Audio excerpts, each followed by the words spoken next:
Bago tayo magsimula mga kaninuno, flex ko lang uli itong comment na ito. Maraming salamat sa patuloy na suporta.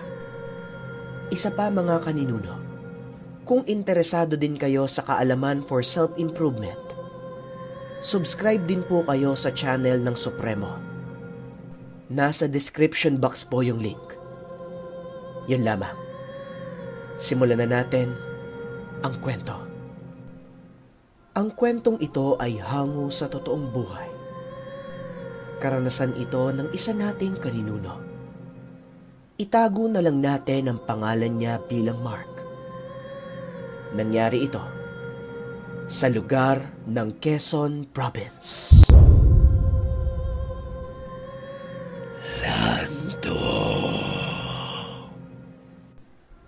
Matapos po noon ni Nuno, nawalan po ng malay yung pasyente. Si Kalando naman po, gulat na gulat sa narinig niya. Nanlisik po yung mga mata ni Kalando. Iba po ang pakiramdam ko sa nangyari ni Nuno. Unang beses ko pa lang pong nakita si Kalando na nagkaganito. Mark, ako na munang bahala dyan. Nung magising po yung pasyente ni Nuno, meron pong inilabas si Kalando. Kulay itim ito na tangkay. Sinunog niya po ito at ipinaikot yung usok sa katawan ng babae. Kasabay po nun, nag-usal po siya ng dasal ng paulit-ulit. Halos tumagal din po yun ng 10 minuto. Matapos po nun, meron po siyang isinuot sa pasyente na kulay itim na bato na hugis pangil. Ang bilin po ni Kalando, wag na wag niyang huhubarin ito kahit sa pagligo. Tanging siya lang ang pwedeng magubad nito sa kanya at kailangan niya rin bumalik matapos ng 1 linggo. Umuwi na po yung pasyente matapos noon ni Nuno. Habang si Kalando naman po, mabigat po ang aura nito. Umupo siya sa may bangkuan at may kasabay ito na malalim na buntong hininga. Nandyan na naman siya. Ano po? Sino pong siya, Kalando? Dito na po siya nagsimulang magkwento. Nung nagsisimula pa lang ako manggamot, kagaya mo lang din ako, Mark. Sa murang edad, nagustuhan ko na din talaga ang panggagamot. Nanonood, nag-oobserba, at hindi katagalan, sa dami ng nakilala kong manggagamot, kung ano-anong dasalang ibinigay sa akin, iba't ibang pamamaraan ang nakita ko sa kanila. Masuri kong inaral ang bawat anggulo ng kanilang mga estilo. Bawat dasal merong kanya-kanyang ganda. Pero sa iisang bagay lang talaga nagsisimula ang lahat. Isang araw, dumating ang pagsubok ko sa mga inaaral kong orasyon. Piyesta noon sa bayan. Nagkaroon ng programa sa court ng 6:00 ng hapon. Napakasaya ng mga panahong ito. Merong patimpalak sa pagpapatawa. Hindi ko malilimutan ang mga halakhak na mga tao nung oras na ito. Hanggang sa gitna ng kasayahan, meron akong napansin na kakaiba. May nakita akong isang matandang babae na nakaupo sa sulok. Nakatingin ito sa akin. Puti ang buhok nito. At para bang meron siyang gustong sabihin sa akin. Nung medyo nilapitan ko pa siya ng tingin, nalingat ang atensyon ko dahil nagpaputok ng fireworks. At nung bumalik ako ng tingin ko sa kanya, wala na yung matandang babae doon. Bigla naman akong kinausap ng tatay ko. Meron siyang pinapakuha sa bahay namin. Yung bahay naman namin noon, malayo sa court. Kailangan ko pang maglakad sa mahabang palayan bago makarating doon. At dahil merong kaganapan, walang tao sa daanan. Habang naglalakad ako, hindi maalis sa isipan ko yung itsura ng matanda. At dahil bata pa ako noon, hindi ko din maiwasan ng hindi matakot.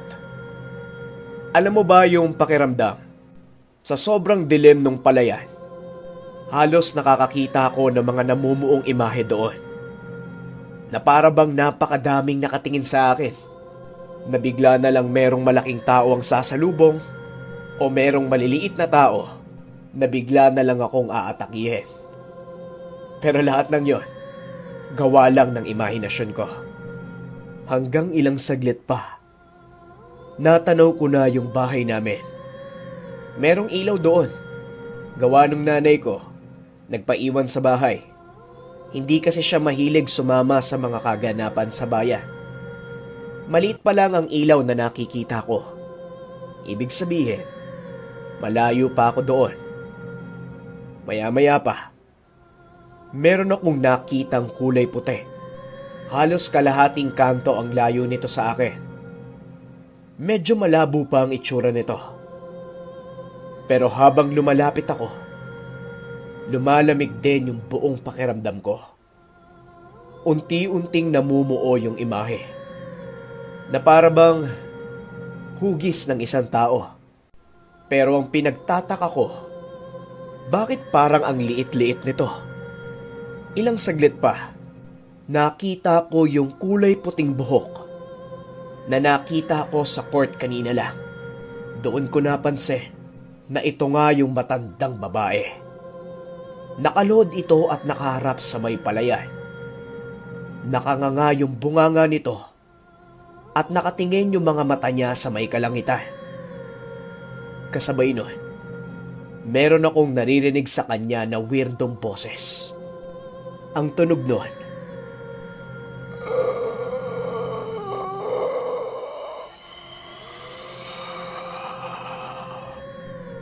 matapos nun, bigla itong sobrang bilis na lumingon sa akin. Para bang nabali yung ulo niya pagkaharap niya. Umikot yung mata niya at tumitig sa akin. Doon ko na din napansin na hindi pala nakaluhod ang matandang babae na ito. Wala itong kalahating katawan. At tanging kamay niya lang ang ginagamit niya para makatayo.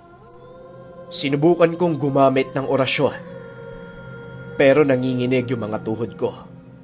Saka yung bibig ko, hindi ko na din magamit ng maayos. Halos yung buong katawan ko, nanginginig na. Dahang-dahang lumalapit sa akin yon. Gamit lamang yung dalawa niyang kamay. Hanggang meron na lang akong naramdaman na para bang merong tumulak sa likuran ko. Bigla akong napatakbo. Hindi na ako lumingon sa matandang yon. Kumaripas ako ng takbo papauwi sa bahay namin.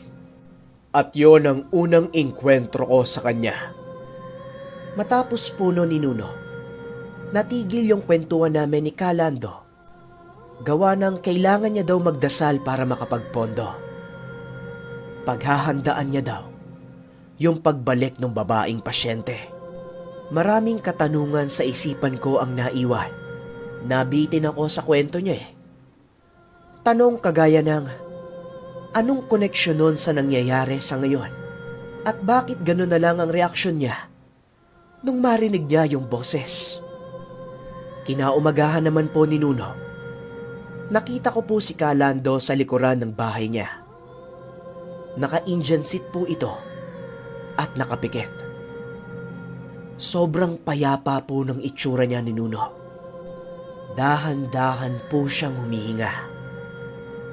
At nung mga panahon din po na ito ni Nuno, hindi ko po alam kung anong nangyayari sa paningin ko. Para pong meron akong nakikitang aura sa katawan ni Kalando. Para pong nababalutan siya ng ginto. Kulay dilaw po ito na kumikinang. Pagmulat po ni Kalando, ang sinabi niya po sa akin, sabayan ko na daw po siya sa ginagawa niya. Mahalaga daw po na bago magsimula sa isang araw, nagiging payapa ang isipan ng isang tao. Hindi pwedeng palagi na lang tayong dumidiretso sa pang-araw-araw na gawain. Lalong-lalo na daw po ni Nuno sa isang manggagamot. Napakahalaga po ng payapa ang isipan at kaluluwa. utak at paniniwala ang isa sa pinakaginagamit ng isang manggagamot. Pero para daw po maging ganap at tunay na manggagamot, kailangan mong gawing balanse ang isipan at puso. Ang pinakanatandaan ko po sa mga sinabi niya ni Nuno, pag-isipan ang nararamdaman, pakiramdaman ang nasa isipan. Matapos naman naming mag-meditate ni Nuno, tinuloy po ni Calando ang kanyang kwento. Ayon po sa kanya, lumipas pa daw po ang ilang araw matapos ng una niyang engkwentro sa matandang babae. Halos gabi-gabi daw po, merong nararamdamang kakaiba yung nanay niya. Palagi din daw po itong nakakakita ng mga anino at nananaginip ng kung ano-ano. Paminsan pa nga daw po, bigla na lang itong sumisigaw na parang nababaliw. Meron daw malaking nilalang siyang nakikita na paikot-ikot sa bahay nila. At paminsan pa daw po, matandang puti ang buhok. Dito na din po nakatunog si Calando ni Nuno na ginagambala yung nanay niya nung nakita niyang elemento.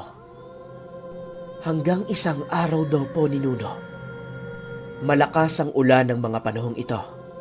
Hindi na daw po talaga kaya nung nanay niya yung pakiramdam. Sobrang sakit daw po ng tiyan nito at halos lumalaki na po yung itsura.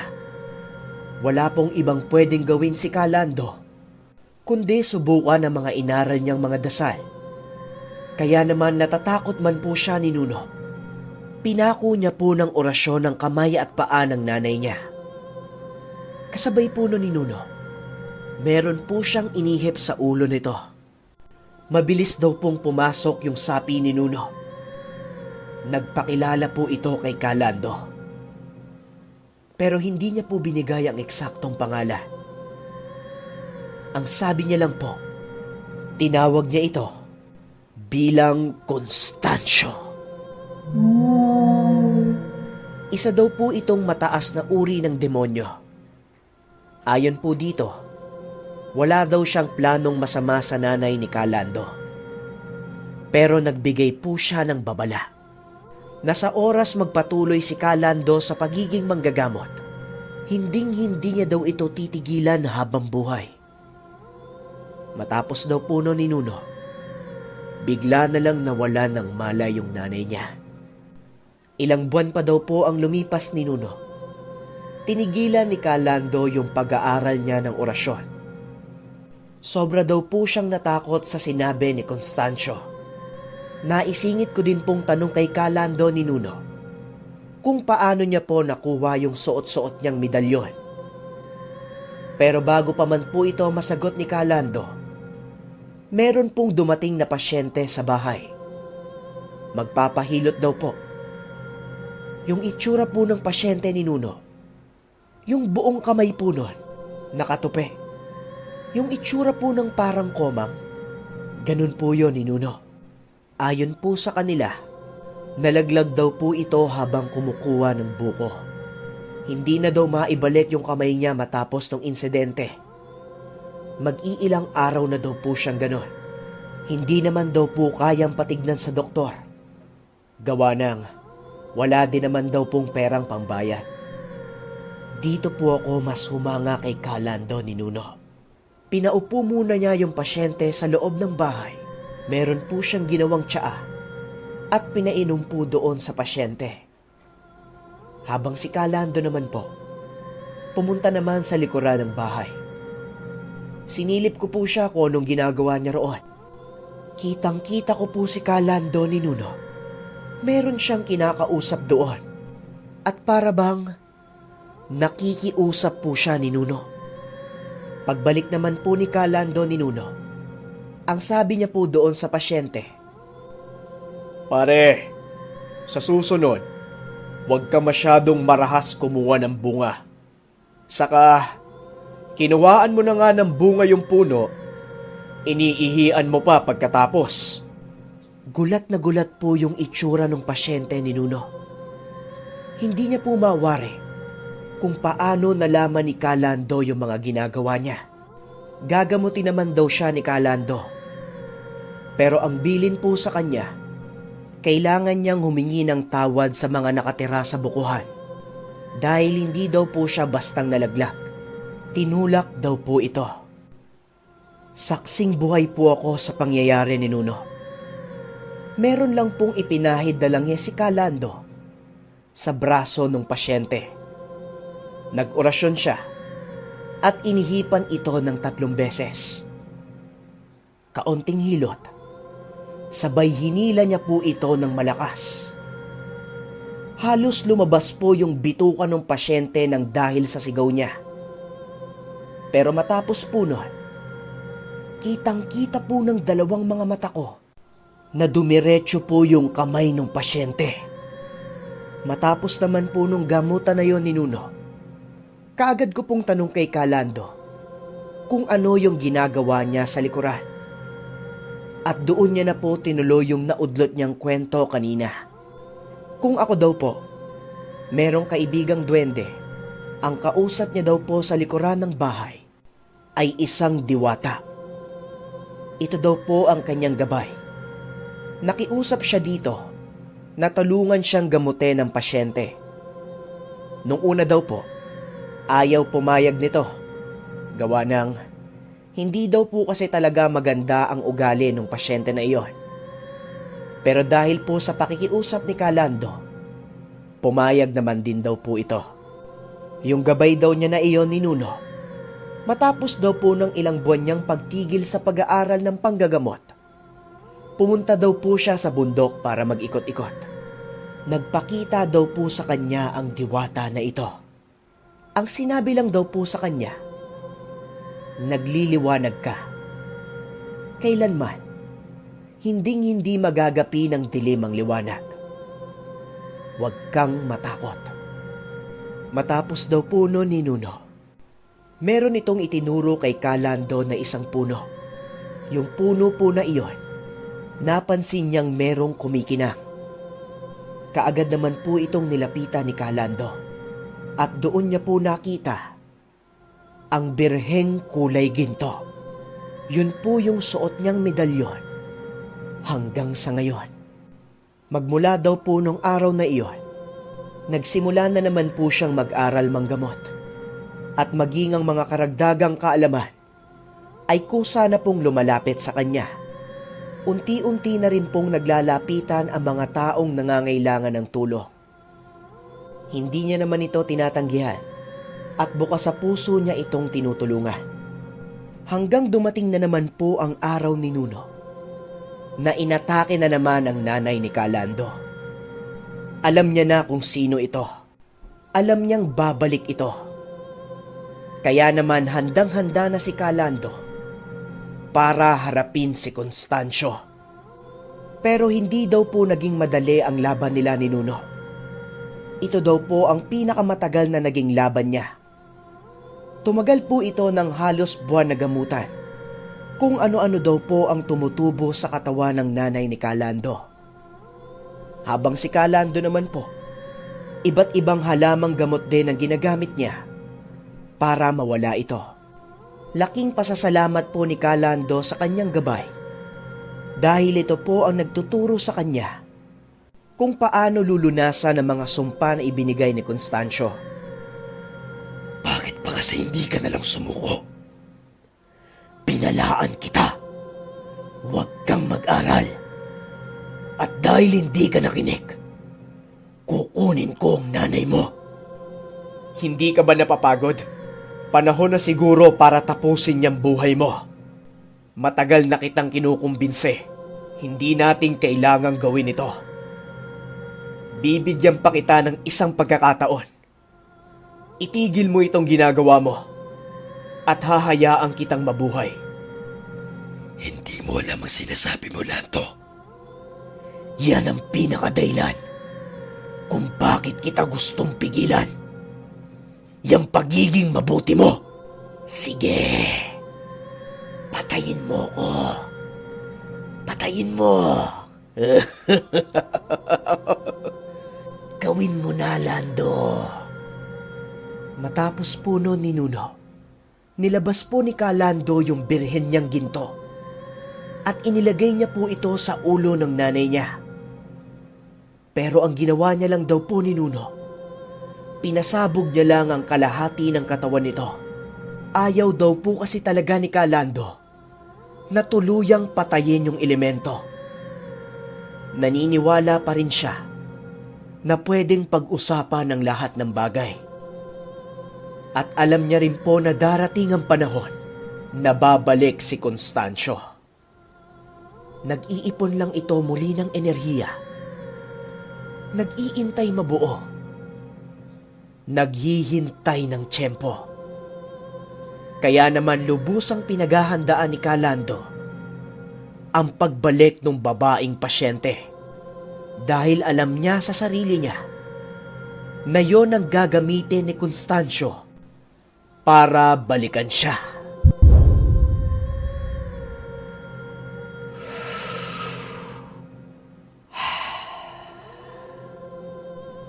Ilang points lang na pwede nating kapulutan ng aral dito mga kaninuno. Para sa akin, yung prinsipyo, yung paniniwala ni Calando. Na-amaze ako dahil nakikita ko kung paano nabuo yung paniniwala niya na bitbit niya hanggang sa kasalukuyan. Sana makita ng iba pang manggagamot yung ganitong klaseng prinsipyo na hindi mo naman kailangan laging papatay ka. Na wag mong gamitin yung lakas na naibigay sa'yo para maging marahas sa iba. Though, deserve man nila na pahirapan ng sobra. Kaso nga lang mga kaninuno, naniniwala din ako na the more mong inuulit yung cycle, hindi matatapos ito. Ang kailangan mong gawin, putulin yung cycle at gumawa ng bagong proseso. Yan ang nakikita ko kay Calando mga kaninuno. Ang paboritong parte ko naman sa storya na ito, nung nakilala niya na si Constancio. Ang solid kasi mga kaninuno, na simula pa lang pala, meron ng matinding kalaban nitong si Calando, na para sa akin, ang sarap subaybayan kung paano uli sila maghaharap. Doon naman ngayon, sa babaeng pasyente. Kayo ba mga kaninuno? Anong paborito niyong parte ng istorya natin? Comment nyo lang dyan sa baba para ma-pin comment ko at ma-picture sa susunod nating video. Yun lamang mga kaninuno. Lagi lamang natin tandaan, ang masyadong paniniwala sa supernatural ay ginagawa tayong ignorante. Ngunit ang masyadong pagdepende sa siyensya at lohika ay ginagawa tayong arogante. Hanggang sa muli. Bye!